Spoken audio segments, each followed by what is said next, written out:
శ్రీ గురుభ్యో నమః. శ్రీ మహాగణపతి నమః. వారఫలాల కార్యక్రమానికి స్వాగతం. 12 జనవరి నుండి 18 జనవరి వరకు ద్వాదశ రాశుల వారికి చంద్రమానం అనుసరించి గోచర రీత్యా ఈ వారం ఎలా ఉండబోతుందో నేను చూద్దాం. ముందుగా గ్రహస్థితి ఈ వారం ఎలా ఉండబోతుంది, ఈ యొక్క వారంలో మనకు అత్యంత స్థితి అంటే ఈ యొక్క వారంలో మనకు ఎంతో శోభాయమానంగా జరిగేటువంటి పండుగ సంక్రాంతి. ఆ యొక్క సంక్రాంతి పండుగ శుభాకాంక్షలు మీ అందరికీ. మీ మనసులో ఉన్నటువంటి కోరికలు మరియు అదేవిధంగా ఆ యొక్క సూర్య భగవానుడి యొక్క కరుణ కటాక్ష వీక్షణాలు కూడా మీకు జీవితంలో పరిపూర్ణంగా పొందాలి అని చెప్పి నేను కోరుకుంటున్నాను. సంక్రాంతి అంటేనే సూర్యుడి యొక్క గమనాన్ని నిర్దేశించేది. అంటే ఉత్తరాయణ కాలంలోకి ఎప్పుడైతే మకరంలోకి సంక్రమణం జరిగితే అప్పుడు ఉత్తరాయణ పుణ్యకాలం అనేది మొదలవుతుంది.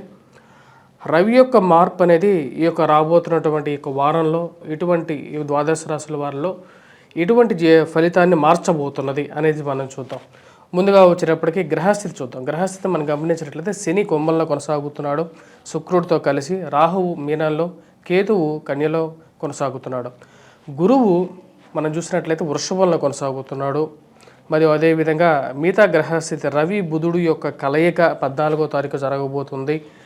అది జరుగుతున్నది మకరంలో జరుగుతున్నది. ఇటువంటి గ్రహస్థితి రాబోతున్నటువంటి వారం రోజుల పాటు ఎలా ఉండబోతుంది అనేది చూద్దాం. కుంభరాశి వారికి ఈ వారం ఎలా ఉందనేది చూద్దాం. కుంభరాశి వారికి ఈ వారం సానుకూలమైనటువంటి ఫలితాలు గోచరిస్తూ ఉన్నాయి. వృత్తి వ్యాపార రీత్యా వారం ప్రథమంలో అనుకూలంగా ఉంటుంది. 14వ తారీఖు వరకు చేసేటువంటి పనిలో నిబద్ధత అనేది ఉంటుంది. 10 మందిలో మీ యొక్క పేరు ప్రాబల్యం అనేది పెరుగుతూ ఉంటుంది. అది మానసికమైనటువంటి సంతృప్తిని ఇవ్వగలుగుతుంది. అదేవిధంగా ఈ రాశి వారికి నూతన ఉద్యోగ ప్రయత్న సంబంధితమైన విషయాల్లో సానుకూలపడే విధంగా ఉంటుంది. మరియు అదేవిధంగా ఉన్నత స్థాయిలో ఉన్నటువంటి స్త్రీ పురుషులతో సత్సంబంధాలు ఏర్పరచుకోగలుగుతారు. వారి యొక్క పరిచయాలు నాకు జీవితంలో ఎప్పటికైనా ఉపయోగపడతాయి అని చెప్పి ఒక మంచి పాజిటివ్ రిజల్ట్స్ రాగలుగుతారు. మరియు అదేవిధంగా ఈ రాశి వారికి ఒక వారంలో కుటుంబంతో గడపటం, ఇక సంక్రాంతి పర్వదినాన్ని ఆనందంగా జరుపుకోవటం అనేది ఒక మంచి పరిణామంగా గోచరిస్తూ ఉన్నది. భూ సంబంధితమైనటువంటి లావాదేవీలు, కోర్టు సంబంధితమైన వ్యవహారాలు, మధ్యవర్తి పంచాయతీలు, 10 మంది పెద్దలతో కూర్చొని తేల్చుకోవాల్సినటువంటి పంచాయతీలు ఏవైతే ఉన్నాయో, డైవర్స్ రిలేటెడ్ కేసెస్ ఏవైతే ఉన్నాయో వాటన్నిటి విషయాల్లో ఒక అడుగు ముందుకు పడుతుంది. ఏ విషయమైనా సరే నిర్మోహమాటంగా చెప్పాలి అని చెప్పి నిర్ణయించుకుంటారు. సుఖమైనటువంటి ప్రశాంతమైనటువంటి వారంగా ఈ వారం గడుస్తుంది. సకల సుఖాలను సకల భోగాల్ని కలుగుతారు. జన్మరాశిలో సంచారం చేస్తున్నటువంటి శుక్రుడు శనితో కలిసి ఉన్నాడు. శుక్రుడు ఎప్పుడైతే జన్మరాశిలో ఉంటాడో సకల సుఖాలని భోగాల్ని ఇవ్వగలుగుతాడు. అంటే కొంచెం మానసికమైనటువంటి ప్రశాంతతను కూడా ఈ వారం ఇవ్వగలుగుతాడు. అది ఒక మంచి పరిణామంగా మీరు భావిస్తారు. పిల్లల యొక్క ఎదుగుదల, పేరు ప్రఖ్యాతులు మానసికమైనటువంటి ఆనందాన్ని ఇవ్వగలుగుతాయి. ఈ రాశి వారికి ఖర్చు విషయంలో కొంచెం ఎక్కువగా ఉంటుంది. ₹1 దగ్గర ₹10 ఖర్చు అవ్వటం అనేది అర్థం కానటువంటి విషయం.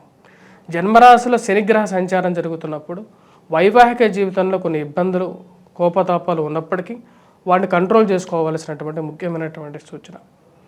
జన్మరాశిలో శనిగ్రహ సంచారం జరుగుతున్నప్పుడు శోకతృప్త హృదయం అనేది ఉంటుంది. అంటే బాధ కలుగుతూ ఏ ప్రభావం లేకపోయినప్పటికీ కూడా ప్రశాంతంగా కూర్చున్నా సరే కంటి నిండా నీళ్ళు వస్తాయి. ఇది శాస్త్రంలో చెప్పబడింది. ఈ విషయాన్ని గమనించగలుగుతారు. శనికి పరిహారం అనేది కంపల్సరీగా ఈ కుంభరాశి వారు చేసుకోవాలి. మరి అదేవిధంగా ఉద్యోగపరంగా వ్యాపార పరంగా 14వ తారీఖు నుంచి కొంచెం మిశ్రమంగా ఉన్నప్పటికీ మీ ఉన్నతాధికారుల యొక్క మెప్పును పొందగలుగుతారు. మీరు చేస్తున్నటువంటి పనికి అధికారుల యొక్క ప్రోద్బలం అనేది ఎడిషనల్గా మీకు యాడ్ ఆన్ అవుతుంది. ఇది ఒక మానసికమైనటువంటి సంతృప్తిని ఇవ్వగలుగుతుంది. చేస్తున్నటువంటి పనిలో నిబద్ధత పొందగలుగుతారు. రాశి వారికి ఉద్యోగపరంగా వ్యాపార పరంగా సానుకూలంగా ఉంటుంది. వ్యాపార పరంగా కూడా మీరు చేస్తున్నటువంటి వ్యాపారానికి మీకు కుటుంబ సభ్యుల తోడ్పాటు మరియు అదేవిధంగా కుటుంబ సభ్యులతో పాటు 10 మందితో కీర్తింపబడటం అనేది ఒక మంచి పరిణామంగా భావిస్తారు. ఈ రాశి వారికి విద్యా సంబంధితమైన విషయాల్లో విద్యార్థులు అనుకూలమైనటువంటి కాలంగా గోచరిస్తూ ఉన్నది.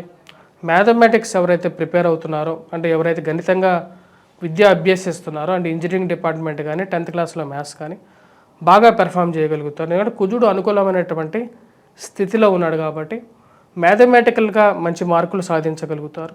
పోటీ పరీక్షల్లో మంచి మార్కులు సాధించగలుగుతారు. వీటితో పాటు రక్షణ రంగంలో ఉన్నటువంటి వారు కూడా మంచి పెర్ఫార్మెన్స్ ఇవ్వగలుగుతారు. ఈ రాశి వారు చేసుకోవాల్సినటువంటి పరిహారాల్లో 14వ తారీఖున రవిగ్రహ సంచారం అంత అనుకూలంగా రావట్లేదు కాబట్టి వీరు సూర్యుడికి తర్పణాన్ని అర్ఘ్యాన్ని సమర్పించాలి. అదేవిధంగా సూర్యనారాయణ స్వామిని ఎర్రటి పుష్పాలతో మరియు అదేవిధంగా గంధంతో పూజించినట్లయితే సానుకూలమైనటువంటి ఫలితాలు పొందగలుగుతారు. సూర్యాష్టకాన్ని పఠించండి, సూర్య నమస్కారాలు చేయండి.